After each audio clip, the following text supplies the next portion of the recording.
ఛానల్ను సబ్స్క్రైబ్ చేయగలరు.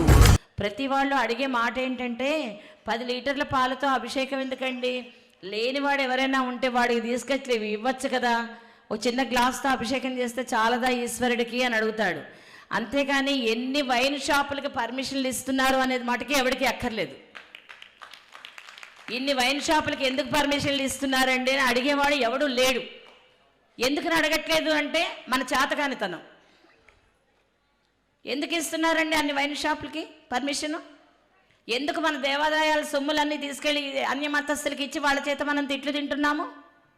ఏం అవసరం? అది ఎందుకు అడగరు? దేవుడికి అభిషేకం చేస్తే తప్ప, దేవుడికి పువ్వులు పెడితే తప్ప, దాని మీద ఎంతమంది బతుకుతున్నారండి, ఎంతమందికి ఆశ్రయం వస్తుంది సనాతన ధర్మం వలన, పంచాంగం వల్ల ఎంతమంది ఆశ్రయాన్ని పొందుతున్నారు, ఎంతమంది దేవాలయాలు ఉండడం వల్ల పొట్టపోసుకోగలుగుతున్నారు. గుళ్ళో అయ్యగారికి 10 రూపాయలు ఇస్తే లెక్క, వీడు 1,00,000 రూపాయలు దోచుకుంటే తప్పులేదు, మన సొమ్మే పైగా. దేవాలయాల్లో ఉన్న మన సొమ్ముని వాడు తీసుకోవచ్చు. మన గుళ్ళో ఉన్న పూజారికి ఒక 1,000 రూపాయలు ఇస్తే తప్పు. 1,000 రూపాయల ఏం సంపాదిస్తారండి? 1,000 రూపాయలతో ఏం చేస్తున్నారు? వస్తున్నాయా ఏమన్నాను ఈ రోజున?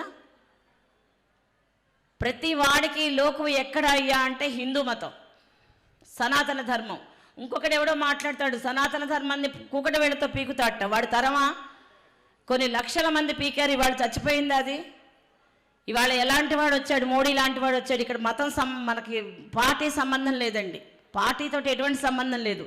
సనాతన ధర్మం కోసం పాటుపడిన వాడు ఏ మతస్థుడైనా ఏ కులస్థుడైనా ఎవరైనా కూడా మనకి వాడు ఆప్తుడే, వాడు సాక్షాత్తు భగవంతుడితో సమానమైనటువంటి వాడే.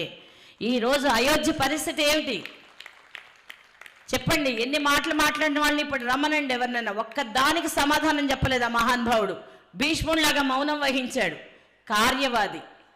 కార్యవాదులు మాట్లాడరు, ఖడ్గవాదులు పోట్లాడుతూ ఉంటారు. పోట్లాటల వల్ల పని అవ్వవు, ఎప్పుడు గుర్తుపెట్టుకోవాలి. అర్థమైందమ్మా? మీరందరూ కూడా సాక్షాత్తు అమ్మవారి స్వరూపులు.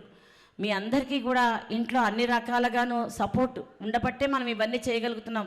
నేను అక్కడ హైదరాబాద్ నుంచి మేమందరం వచ్చామంటే మాకు కూడా ఇంట్లో సహకరిస్తేనే కదా రాగలిగాము.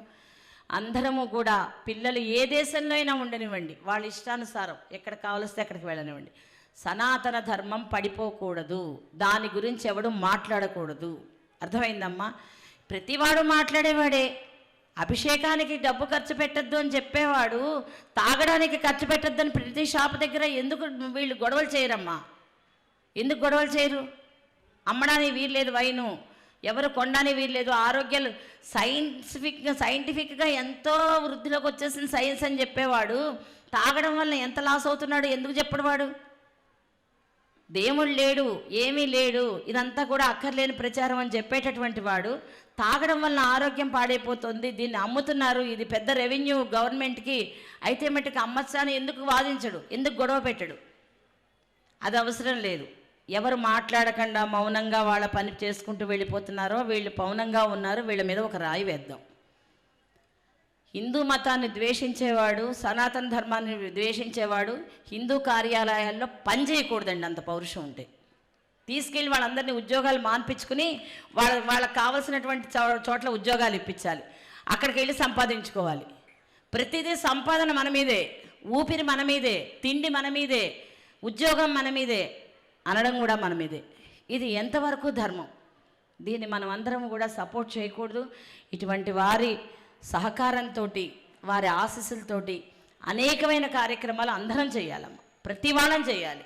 ఇది మన ఒక్కరి పని కాదు, అందరి పని.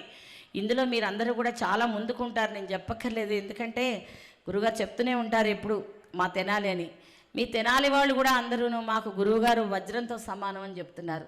ఇది నేను చాలా గర్వపడుతున్నాను. అటువంటి వారితోటి ఆశీస్సులు దొరకడం, నేను పూర్వజన్మలో ఏదో చిన్న పుణ్యం చేసుకుని ఉన్నాను, దానికి అదృష్టం ఏంటంటే ఇంతగా అమ్మవారు నాకు కరుణ ఇచ్చింది.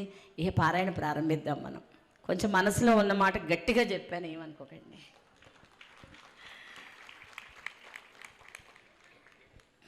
ఈ యూట్యూబ్ ఛానల్ను సబ్స్క్రైబ్ చేయగలరు.